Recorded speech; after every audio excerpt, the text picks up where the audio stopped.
welcome to the Interesting Lawyers Podcast. Today, we have a very special and most interesting guest, maybe one of the most interesting guests I may ever have on this podcast, Fred Haddad. Fred, how you doing, man? Good, Russ. Good to see you. You look a little rough. I know you're a little tired. You said you just got off a plane from California. Yeah, I just flew in. You living out there these days? Half and half. My son's in college out there. My wife's out there working, so I go back and forth when I'm not in trial here. I don't ever want to retire, so I go back and forth. That was going to be one of my questions. But let's start at the beginning. So you've practiced about 50 years down here? Going on 50, yeah. Mostly in Florida, but I know you've tried cases all over the country? Yeah, I've tried cases in probably 30 states, but mostly in Florida. But mostly criminal stuff? Very rarely will I do a civil. I did when I was young, in the old days, actually it was before the smugglers that really got hit. I had Sandstrom and Paul Hodge as partners, and Hodge was a civil lawyer. So I did that. Occasionally I would do his cases for him. And I would try a couple of, I did some false arrest cases. We defended a medical mal. Sandstrom had the first $1 million verdict in Broward County. And so we worked on that. It was an aviation case. I did a lot of aviation work when I started out. Yeah, most of these guys are either retired or have passed on. Yeah, Sandstrom's dead. Hodge is 104. Huh, wow. Yeah, he's still alive. You're like the last of the Mohicans. Yeah, I think, let's see, Dave Bogenshoes is still practicing, and myself, and I think that's it. He was a prosecutor when I started. Lyons retired. All the rest is gone. My best friend down in Miami, Steve Bronis, retired. I tried the Irish Republican Army case with him, one of the nicest guys in the world. Yep. Zimmett's still working. He and I were together for close to 30 years. Yep, Bruce Zimmet, also one of my professors at the law school. I'd love to have him on. Maybe you could help me get a hold of him. He'll do it. So, Fred, let me start with this. I was up north somewhere, and someone said to me, "Oh, you're from Florida? Let me ask you a question. Are all the lawyers in Florida, like, really, really tall?" And I said, "No, what the hell are you talking about?" And he says, "Because everyone from Florida says they have the biggest lawyer."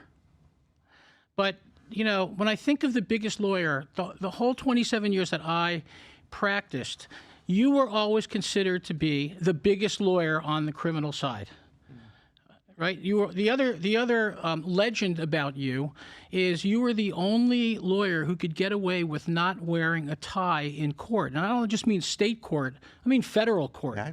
So, is that still the case? Yeah, I don't. I've changed a little bit as I got older. I think when I hit 50. I started getting a little more mature and wearing a tie in trial. But I'll tell you a funny anecdote about not wearing a tie is, I'll tell you a couple. One of them was Jose Gonzalez, who in my mind was the finest federal judge there was. I think he's still alive. He's just senior. And I was representing Ron Cacciatore, who was number 2 in the Broward Sheriff's Office, who was charged with some money laundering, some stuff related to an alleged forged will or something. And he was indicted by Brian McCormick and all those feds. And so Ron was an extremely good-looking guy and beautifully dressed. Of course, they say he made a lot of money. So anyway, we're getting ready to go to trial, and Bruce Emmett had his wife. And I told Ron, make sure you dress up real well. And he said, okay. So we walk over to court. I'm in a polo shirt that has Bimini Big Game Club written on it and an old jacket. And we walk in, and, of course, they picked the jury to federal courts and stuff. And Judge Gonzalez looked at me. He knew what I was doing. So I had Cacciatore carrying a briefcase. He sat down, and we sat there, started picking the jury. And finally, he decided to introduce everybody. And when he said, "This is the defendant, Cacciatore," and he stood up, and this is his lawyer, Fred Haddad, and I stood up, you could hear a gasp in the jury. And this was a trial? Yeah, this is the trial. And he said, okay, you each got a couple of questions to the lawyers. So I got up and I said, okay, how many were sure beyond a reasonable doubt I was the defendant? And everybody raised their hand, and of course we got an acquittal after that. It helped a little bit to just show the jury the perceptions. Yeah, but first of all, I mean, they have dress codes. I know they still have dress codes even on Zoom hearings, but how did you get away with it? We started with Sandstrom, and it went up to the Supreme Court. So you're talking about Ray Sandstrom, who was your original partner. I was with him from my second year of law school. And he didn't wear a tie. It went up to the Florida Supreme Court. He got in trouble. He got held in contempt for not wearing a tie? He got held in contempt for not wearing a tie.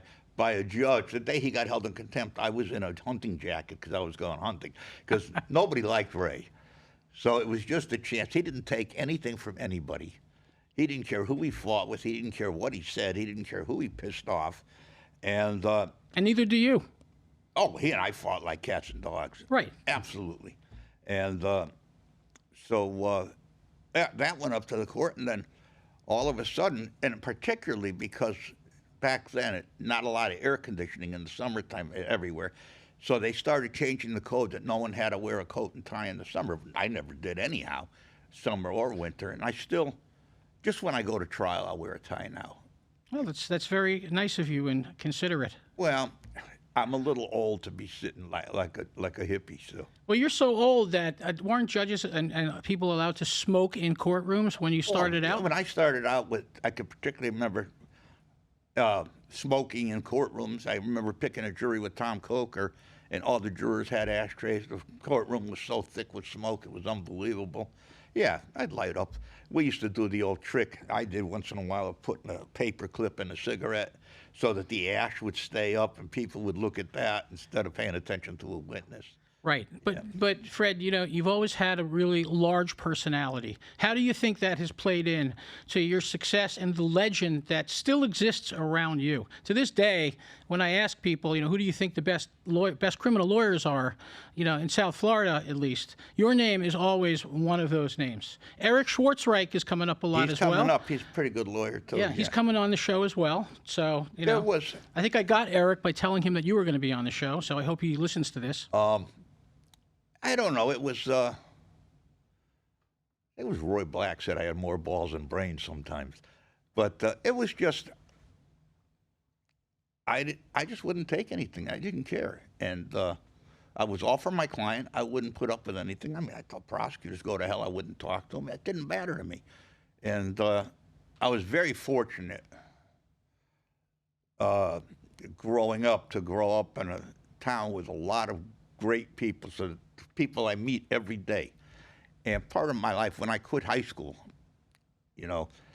and then I got bored, so I went back. But I came down to Florida when I quit high school. Then I got out of high school. Before I went to college, I came to Florida and I worked on the beach. And I met a ton of people, both in Miami Beach and Fort Lauderdale. I worked at the old Sandbox Bar, these places back then. And all the people I met that I hung around with then all became smugglers, and I became a lawyer. So I got very fortunate starting out with, besides Ray having a good clientele, I had people coming to me because I knew them from the drinking in the bars and hanging around the bars and stuff. And it all bloomed from there, I guess. So you're talking about the 80s, the booming 80s, when a lot of people were... 70s. Or 70s and 80s, when there's a lot of drug smuggling going on into Florida from other countries, and there was a lot of prosecutions. So I know you were big on that drug scene. It was great. Great for you. Yeah, as great. a lawyer. It was fun, too. Especially the marijuana smugglers. I'm still friends with a ton of them. I have breakfast with a couple of guys that I've known going on 50 years, and we still have breakfast together. I have my best friend in grammar school and high school was one of the first guys to fly in a load of cocaine, and he still has. In fact, I just talked to him yesterday. But so these people came to me, and then they'd get arrested in different parts of the country, and they'd call me to come out. So I started getting established. And that's how you built the whole national thing? Yeah, I went from guys that got arrested here and there, and then I started getting calls to go different places. Yeah, I know you've represented a lot of high-profile people. In fact, there was a time when you actually bought a house across the street from me in East Fort Lauderdale, and I remember there was a moving truck there, and there was some guy helping you unload it, and that guy turned out to be Mark Duper, the great Miami Dolphins receiver, one of the two Marks. And, set a lot of records, still very well remembered, at least here in South Florida. And being starstruck, I was thrilled to meet him. I didn't think I would meet him helping you move into your house. Can you tell our listeners how that came about? Well, how did Mark Duper end up helping you move and unload your moving van into your house? Mark got indicted for cocaine, trafficking in cocaine, and with his brother-in-law. And I brought Bruce in to represent the brother-in-law, and Bruce Lyons? Bruce Zimmett. Oh, Bruce Zimmett. Yeah. And we went to trial and argued an entrapment defense. And it was kind of funny because Judge Marcus, who's now, I think he's the chief judge of the 11th Circuit. No, Carnes is chief judge, but Stan Marcus is up there. And it was a typical undercover tape, and the language was horrible. And What do you mean by that? oh, the swearing, of course. Oh, it's a drug deal. These people don't talk like they're in a church. And so the prosecutor, he's a federal bankruptcy judge now. I can't remember his name. He's going through and he's going, this, MF, this, that, and the other. You know, they're not swearing. And Bruce says to me, you can't swear in front of Marcus. You just can't do it. I got up there, first thing out of my mouth, this motherfucker said this. Is this what you're talking about?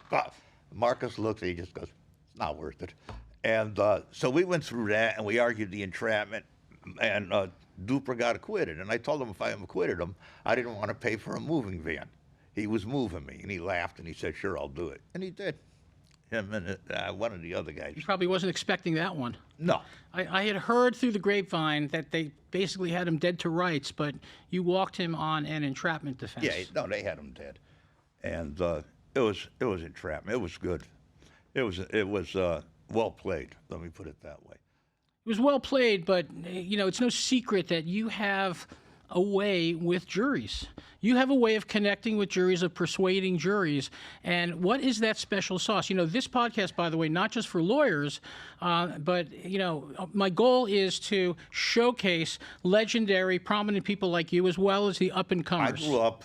So give us some I grew up pearls in a of wealthy- wisdom here. My family was wealthy. I never acted that way. I got thrown out of prep school immediately within a week of going. Went to a public school in a mill town and made friends with everybody. And everybody and I we were all friends. And, you know, then I quit school. I worked in a foundry. I worked in factories. I've done everything. I used to race cars. I built car motors. Worked in garages. So every time I'm picking a jury, no matter what they've done for a living, I've done the same thing at one time or another. And we talk about things like that so that, you know, not some esoteric picking a jury where you'll throw out some of the theories of law, but I try to put it into something that's every day that they can understand. And then I throw stuff in that, you know, judges go berserk at me, but what do I care? What do you mean they go berserk? What do They they do? don't like that. I'll throw in some anecdote here or there or something, just something to, not curry, well, maybe curry favor is what it might be. But, you know, that's part of trying the case. It's your personality that does it. You see any good lawyer. Look at old Racehorse Haynes, or what's the guy in Wyoming? Christ, he had a ranch near mine. I can't think of his name now. Jerry Spence? Jerry Spence. All those guys. They tell stories. It's a personality. Yeah, it's all about the storytelling, for sure. I remember when the Chicago 7 were there, and Bill Kunstler was down in the Haven. That's where I lived. And he just said a very smart thing. Everything is street theater. The jury just wants a show. They want to see who does. And, you know, at the end of the day, whoever puts on the best story wins most of the time. Is that what you attribute your success to because you're such a great storyteller? I don't know, I guess. I just don't give a shit about a lot of things.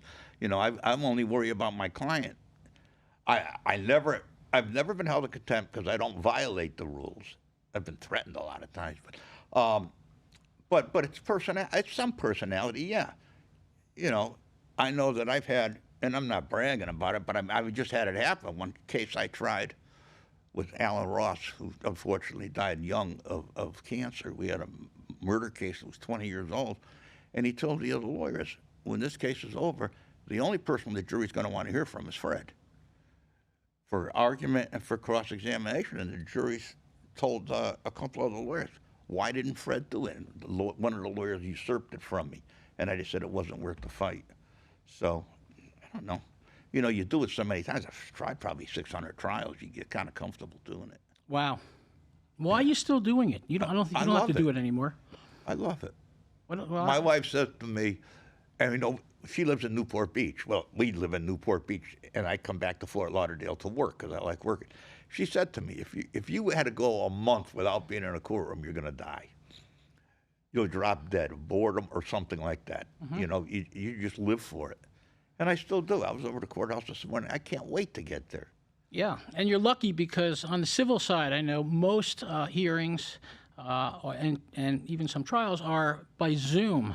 Yeah. And I work with a lot of civil firms, and the problem is that you can't train a young lawyer on Zoom, and young lawyers can't plant the seeds of relationships or develop those soft skills dealing with other lawyers or with judges on Zoom. No, Zoom is horrible. Yeah, and some of these young lawyers have never even been to court live. Everything's been on Zoom. I've got a hearing today at 1:30 on. I'm getting ready to start a 3-month RICO trial, 3-month RICO trial, and the main witness, one of the main witnesses, allegedly has cancer, probably has cancer, and they want to do it by Zoom, and I absolutely am opposed to that. So they want the witness to appear live at trial by Zoom? By Zoom or whatever their other stuff. Right. I know a lot of civil judges will permit that. I know it's discretionary, but a lot of them will permit that. I know, but I know that in criminal cases, since the defendant has to be there present, so do you. So most of your hearings in your criminal cases continue to be live, right? Yeah, they're mostly live, and I want witnesses live.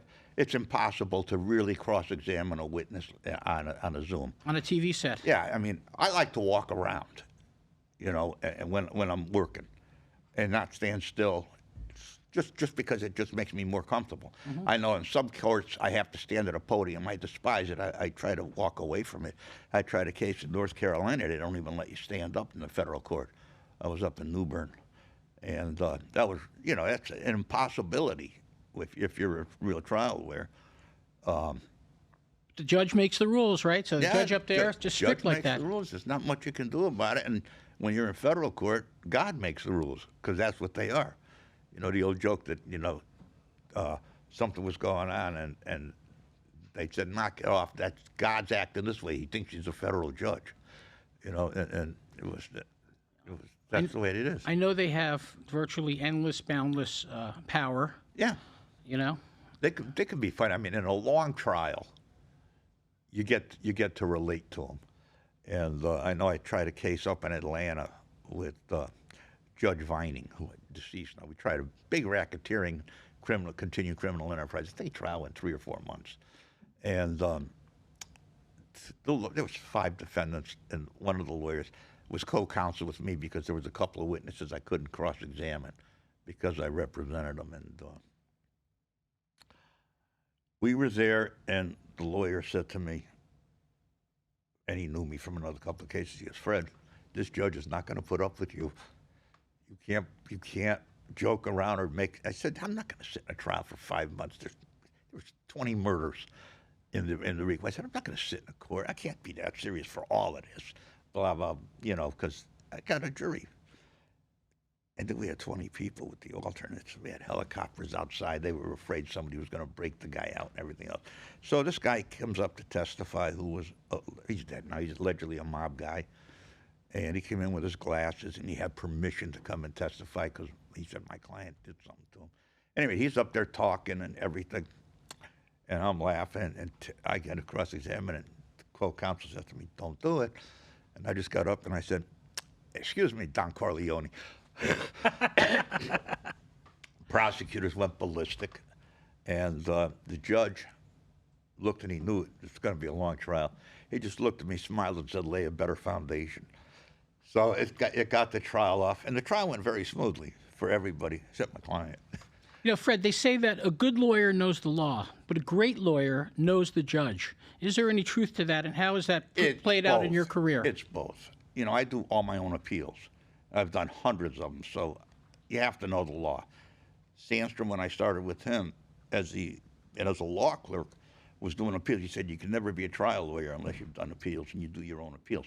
The feds used to always have to do their own appeals, the prosecutors, to learn the law. So that's true, and you've got to be able to read your judge and know what they're like. I mean, I always, wherever I'm going, I try to find out about the judge. I know they could do some stuff. I know that I had a judge in Oklahoma who, the case ended up in the U.S. Supreme Court, just didn't like anybody.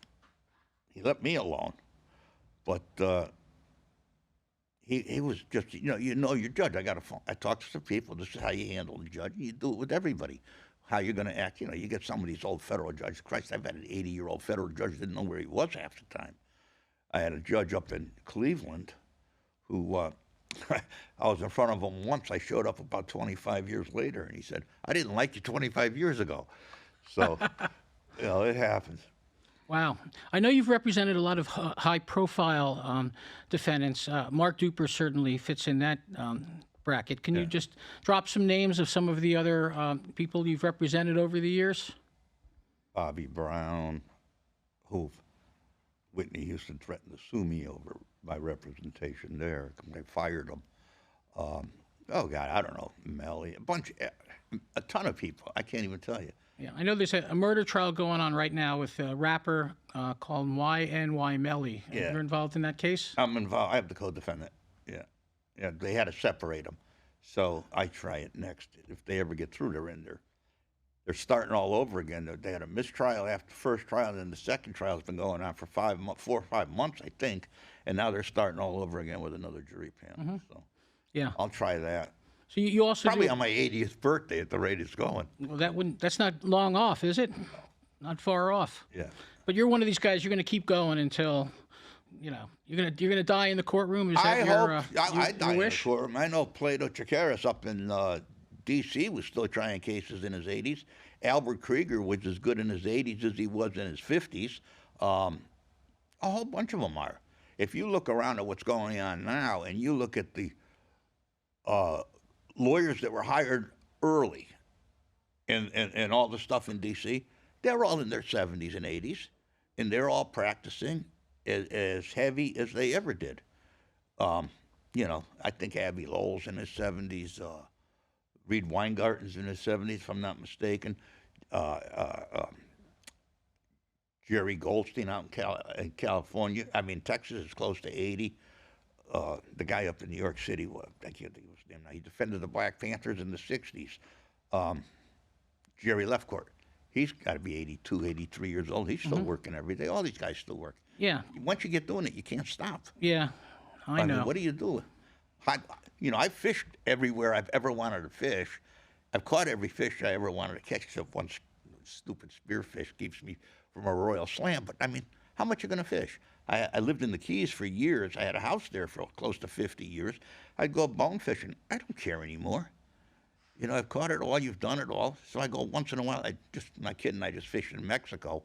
But, I told him after 3 days, we caught enough fish. I want to go back to work. He said, you want... Right. Speaking of fish, a criminal lawyer I know, in his office, he has like a bass on a mount. And it says, there's a plaque underneath it that says, "I opened my mouth and got caught." Oh, yeah. That's true. Everybody did. That's a very famous thing people tell their clients. So you end up representing a lot of people who open their mouth, run their mouth, or Yeah. maybe they're on a wire or whatever. Oh, yeah. But some crazy stories. I know you also do stuff in state court as well, right? Yeah. So, when I practiced, I always did well against the older, more experienced lawyers, but it was the young guys I had a problem with, and the young ladies. I found them more unpredictable, and I don't know, I just had a harder time with them. And what's your experience with There's them? way too many lawyers now, so they're not being trained properly. And it's competitive, I guess, in the places. I only deal with prosecutors mostly. Some civil. I mean, every time I have a civil case, I think, did you do one with me with a doctor up in Palm Beach? I think we did. And I sent out an email because I didn't know how to use emails, and I said what a fucking asshole the guy was. And the email went to the judge and to everybody else because you called me up and said, "Hey, you're not supposed to hit send all." And I think there was a woman doctor we were representing. I think you were on that with me.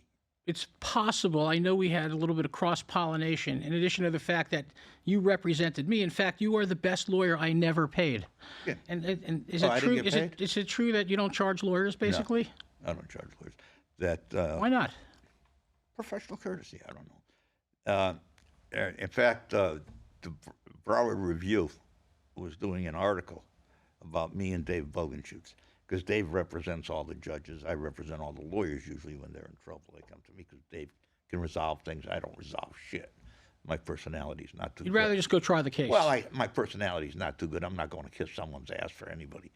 But they said to me, "You don't ever charge lawyers?" And I said, "No." And they said, and I was representing a judge at the time. They said, "Do you charge the judges?" I said, "No." They said, "Why not?" I said, "Because they're just lawyers who couldn't make a living." And Mark Spicer called me up, or Mark called one or two and said, "You're the biggest asshole I've ever seen in my life." But it was funny. So that's nice. But how do prosecutors generally, those who don't know you, who haven't worked with you, how do they respond to some of your antics or your tactics or whatever you want to call it? It's not that. I don't know. They usually know who I am for some reason before I get there, and that sounds like I'm bragging. I'm not. I mean, it's covered up a small group of people. Yeah, but they know you're formidable. They know what you're capable of. Well, yeah. I mean, a couple of prosecutors still tell the story that if a main witness is on the stand, I'll go sit outside. I already know what they're going to say. I've had a deposition or something in a state case. I'll go sit outside, just look in the courtroom.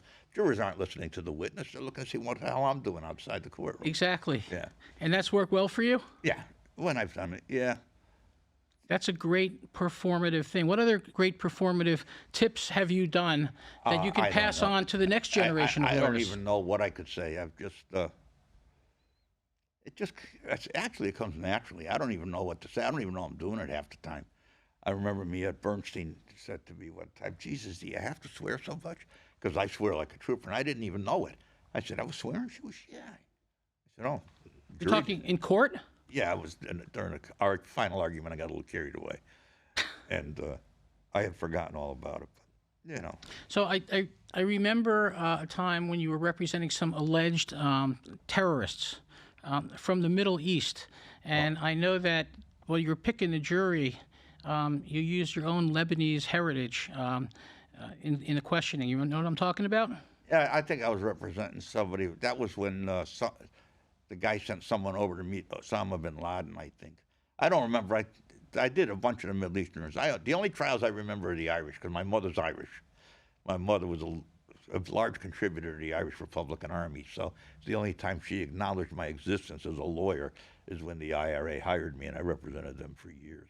Really? Yeah. I had heard during the trial I was talking about where you got up and your first question to the panel is, "Who here hates Arabs?" Oh, yeah. And then you raised your own hand Yeah. and you said, "I hate Arabs and I'm an Arab." No, I'm Lebanese. Do you remember that? Lebanese Or I'm don't like it. Lebanese. Yeah. And, that was with Judge Hurley. As I recall, we were doing a trial, and in fact, one of the ladies I had questioned said, "Yes, I lived in Saudi Arabia for a couple of years. I can give every Arab a fair trial, blah, blah, blah, blah, blah." And I said to the other lawyers, "I don't like her." And they said, "We're keeping her." I got outvoted. Before they swore the jury, the judge called us all in and said, "We have an issue." And what happened? And the marshal said out in the hallway, she says, "I can't wait to get those Arab bastards." So it was just something I felt. So, yeah. Do you need a break? Is that a new client calling you? No. All No, right. it's the news about what's going on in the world. You deal with the media a lot? You talk to them a lot? I try not to. I've never liked it. I've never had an interview done. I wouldn't let them. They've wanted to write stories about me. I've never let it get done. Have you ever been on a podcast before? Nope. Really? No, I won't do that stuff. I'm doing it for you. Why are you doing it for me? What's so special about I figure me? you'll make a lot of money and pay me a fee. God willing, with interest, it would be a lot. Yeah. No, it's just we've been friends for close to 40 years.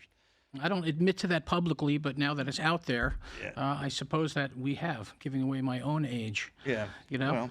Well, I give away mine and I hate it, but that's what happens. So is there any kind of criminal case that you will not take, that you will not represent someone in, or? Anybody who's hurt a kid, that won't do child molesters.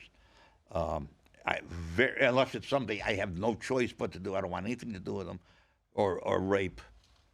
Something like that. I never saw a kid that needed molesting or a woman that needed to be raped. I hope they kill the fuckers. That's way off bounds to me. Yeah, I know they don't do well in prison, from what I hear. No, they shouldn't. But you did once tell me that all publicity is good publicity unless you're a child molester. Yeah, not true. Yeah, there's no such thing as bad publicity unless you're getting arrested for child molesting. You look at these people that are getting arrested for porn. They're not doing too well either. Same thing, because they're all getting the kiddie porn. That's the only thing they prosecute. it turns my stomach. Yeah, I know you were briefly involved in the Jeffrey Epstein case, and I also know that they're releasing all of these documents, and some names are coming out. And have you been contacted by anyone about that, or because I think the talk is that there could still be more prosecutions? You know, he's dead, Ghislaine Maxwell's in prison. But there are these other people who are out there. I really don't give up. My daughter, Tanya, as you know, represented Epstein for a long time and on the civil stuff, and she said some press called her up. But I was brought in for the civil case because of that's one of the few civil cases I handle because I do know how to do civil. I've done a lot of it.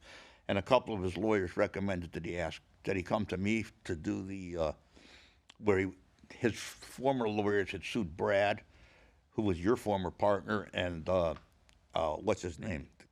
Jim Miller's old partner. Jimmy just died. I know. I didn't know his partner though. It's the big firm. Oh my God, the guy David Boyce, and that was that lawsuit. So Epstein hired me mainly to cross it too, and the main thing it was depose Brad for 2 days. But that must have been fun. Yeah. So what was Jeffrey Epstein like as a client that you could share with us? I didn't know much about him. Well, let me put it this way. You know me. I don't let anybody tell me what to do. Nobody tells me where I'm going to be, how I'm going to be, or what's going to happen. So the worst thing you can do is tell me I got to do something if you're a client. And I made that clear. I don't take no client tells me shit. You know, I have people like that all kinds of people like that call me up, well, can you meet me here? I said, no. That's the last thing. The worst thing you can do is ask me to meet you. I don't care how much money you have. I'm never going to you. Mm-hmm. That's how you start the relationship, you know. Fortunately, I've done well enough. I've never needed the business. So I can always say no to everybody. You know, there's no case I have to take if I don't want to. And I've just walked off one this year. First time ever, I hated the guy so much I returned the fee. Really? Yes, something I'd never do. The guy just annoyed me because he called me up and he said, I want this done, and this done. And he was a retired lawyer, and he had another lawyer advising him. I said, I'll tell you what. I said, come and get your fee and your file and not ever darken my door again. I won't have anything to do with it. I'm the boss, and if they don't like it, don't hire me. I make that clear. Wow. Another unique thing about you, confirmed by Dee. How long has Dee been working for you? Close to 30 years, 28 years. Amazing. She was actually my ex-wife's secretary, and my ex-wife was a PD. Well, you have many ex-wives, so which one are we talking about? Yeah. Well, my first wife was a PhD. My second wife's a JD. My present wife's an MD. And I told her if I ever get another one, it's going to be a GED. These professionals are a bit much. No, your current wife is wonderful. I know you've been together for a long time. How she puts up with you, I'll never know. How does she put up with you? She doesn't. She's a very strong woman, you know, and she just says what she thinks. She certainly never plays to my ego, but we just get along. I mean, you know, I was just out there in California for 6 weeks, and you know, we don't usually spend 6 weeks together because she, like I say, she lives out there back and forth. But it was nice. It's 12. I got to get running in a second. No worries. Well, we're going to do a wrap anyway. So, okay. Fred, thank you so much for coming. I really appreciate pleasure, it. Russ. I am honored. How'd you like your first podcast? Wonderful. Really? Yeah. I won't watch it because I want to see. I hate what I'd look like or sound like, but.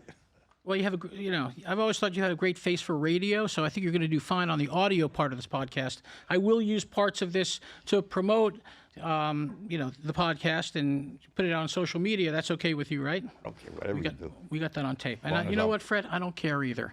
And on that note, thank you so much. My pleasure. This concludes the Interesting Lawyers podcast. Fred, you were most interesting,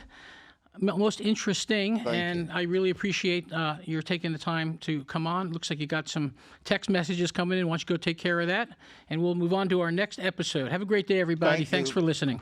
Thanks a lot, Russ. Okay.